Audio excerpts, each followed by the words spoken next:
Greetings everyone, Surgical here. Thank you for purchasing Oothicca Outpost. As time goes, I'll be growing the Outpost as any outpost out there. You start with a basic structure, then you expand with other things in it, then it expands to the outside. And anyway, enough of that babbling, let's just dive into it. As a general note for printing in FDM, I print that Outpost in 2.0 millimeter height. It's just the standard setting on my printer. At that setting, it shows most of the details, and my infill at 5%. Also, increase the wall thickness in your settings, but if you're rough with your terrain or you travel a lot, then I suggest you print at a higher quality.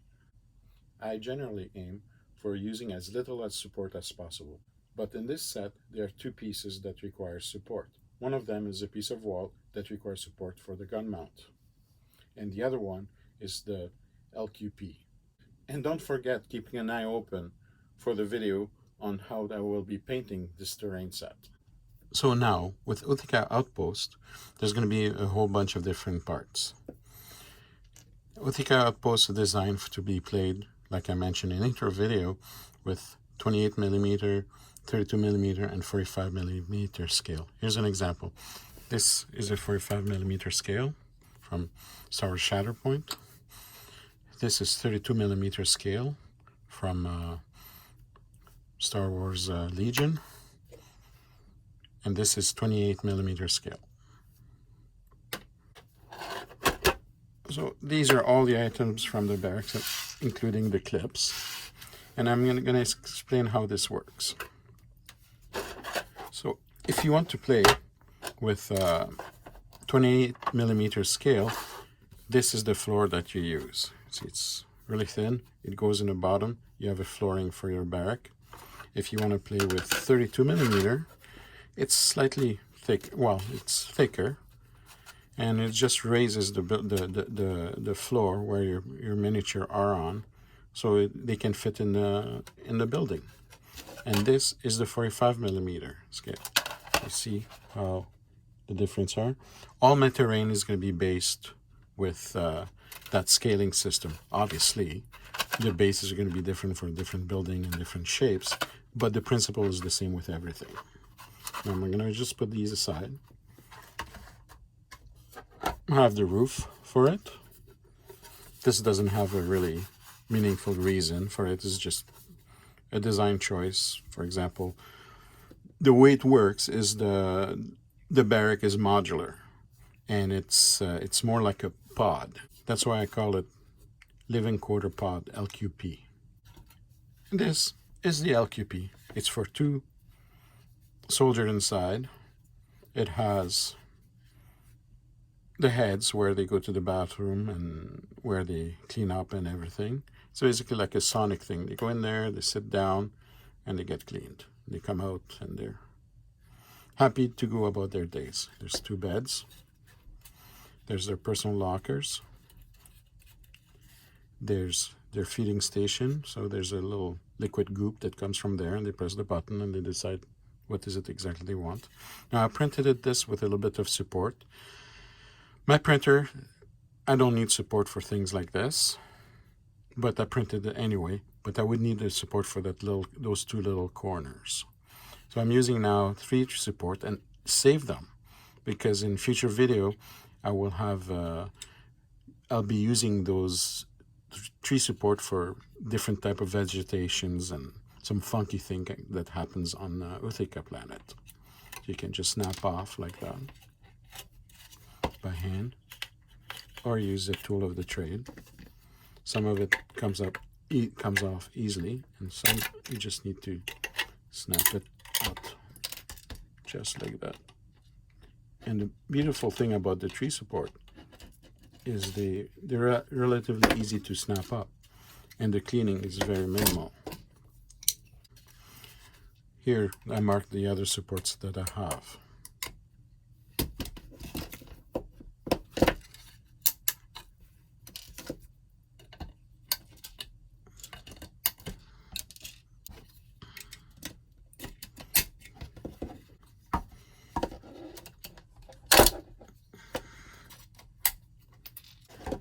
This side is a bit more fragile because it's only held by that little corner here. So just be a bit more careful. Hold on to it so it doesn't snap off to remove the support. Always make sure that you close your knife so it's safe. Now this is the door. When I printed it with the door flat down like this, and that little access panel with the handles like that. I usually don't print with the support, but I just want to print it to see if we can print it without snapping it. Oh, yeah, here you go. Just grab it like this, and you snap like that. The window, so if you can see with the light, there's a little bit of that light that goes through. It's just you cut a clear piece of plastic and you glue it there for glass.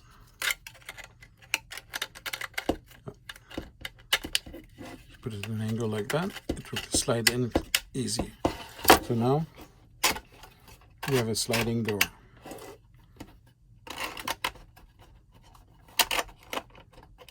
I should have cleaned the corner, that's why it sounds a bit rough. Once you get the floor, it will be a lot easier. The 28mm scale floor, and we're just going to stick with that because it's just, I don't want to make the video too long for that. So you turn it upside down, you take the proper clip, you put this on top like that, and you just pop it in.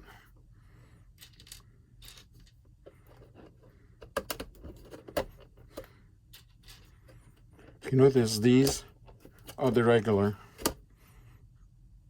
clips, like the regular sized clips, and I have other clips with little holes that are 3mm by 1mm. Those are for the 3mm by 1mm magnet. Actually, I left a little bit of a 0.2, so it's 1.2mm hole deep, so you can put the glue and the magnet stays flat.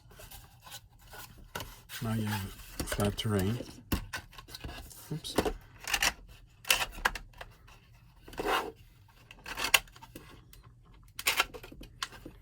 Actually, I'm gonna have to adjust that door. I have the other one here. The first prototype I did. There's a magnet. But the top is a bit high. So, and the bottom was a bit too low. I just need to fix that.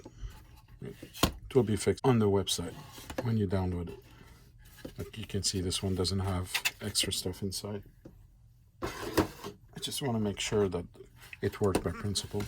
Oh yeah, in here there's an access panel, and here is the access panel cover. Put it on top here. So if you have an objective that for your characters to go and access the panel to disable whatever, to control whatever, just remove the panel, and here it is.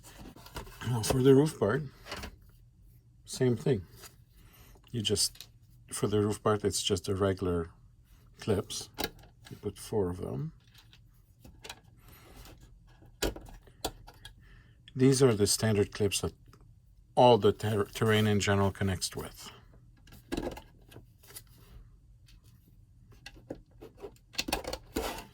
And you line the roof on it, and you put there.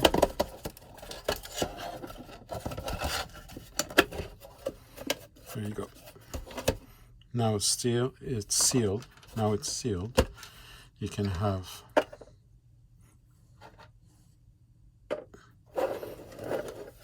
your miniature go in there and battle it out like a training ground on the rooftop, or your stormtrooper trying to target practice, and as we all know from the movie, they always miss, so this guy is pretty much safe.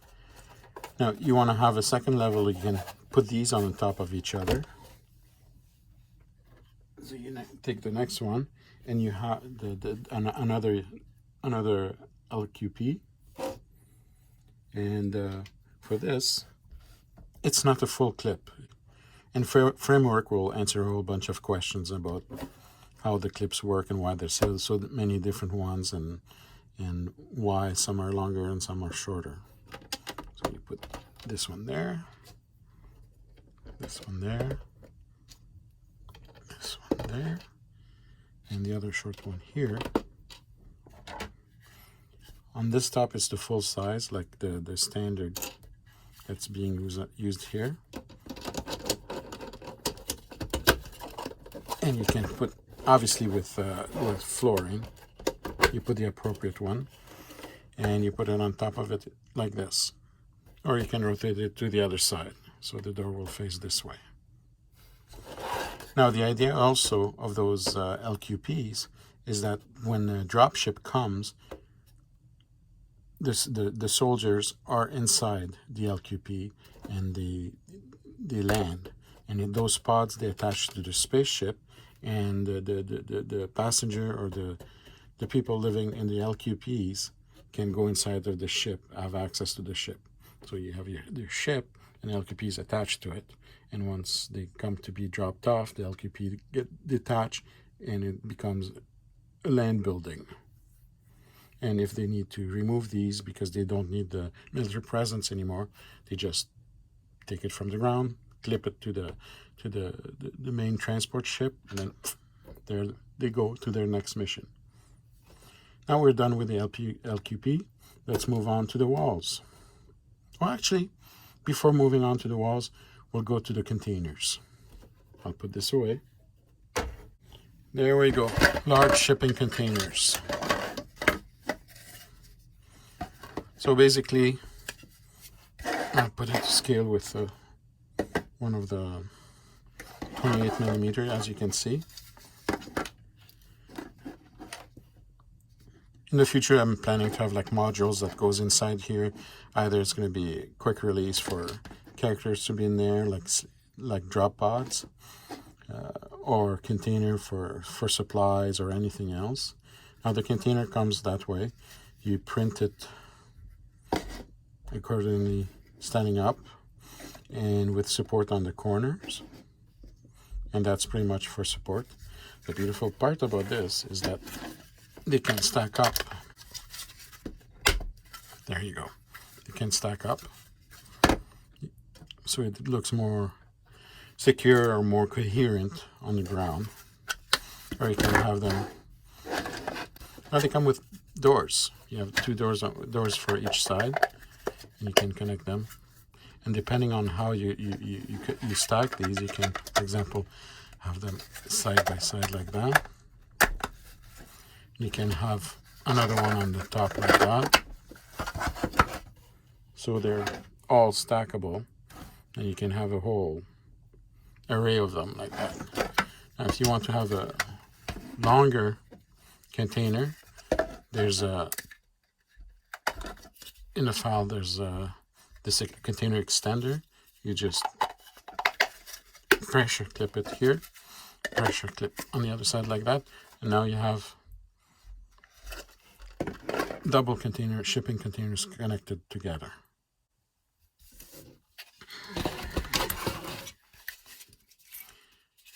Now all the walls print without any support except for this wall. This wall has a support just for the mounts. Now remember, when you downloaded, or if you haven't downloaded yet, go and download the free pack 1. It's free to download, like the name says, and you can use the heavy blaster cannon there. You can use the floodlight blasters, and you can use the floodlight. There will be in the future different components you can add. I'll show you how this works. So you take the heavy blaster cannon. You don't need this base. You put it in here, and there you go. With a cannon that rotates. You also have a balcony. There's a balcony version without this, the mount, and the balcony version with the mount. You look on this side, you can have the 32 millimeter 45 millimeter fits there, and obviously the 28 millimeter. Here you go. All three formats fit with no issues there. Now you're wondering, how do you connect all those things together? Well, you connect them together with the standard clips. How that works is you take the clip, and there you go. You connect it,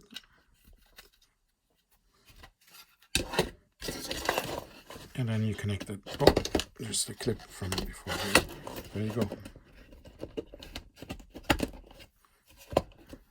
It's connected. So when you just observe this, you have the 3 holes on each side for the clips. I print all my terrain in 2.0 millimeter, and for all the greeblies, like the cannon, and these are the parts, I print those small ones with the highest quality my printer can do. I printed this one just to see in draft mode, but since it's so light, this broke. In all my other terrain, it never broke when I printed them, but in this case it did. And if it does break and you decide to print in 0.28 millimeter draft mode, you can just glue it with crazy glue, and then after you glue both parts here, just apply a layer of crazy glue on the outside here and on the outside here, and secure them by so the alignment is right by having terrain walls on each side. Now you might ask yourself, why is there holes in the bottom? Because in this video there won't be anything attached to it, but when I introduce a framework, which will be my next video, is going to give you an answer to all of that. The wall access is for this other piece of terrain that connects like this. Oh, let me just align this.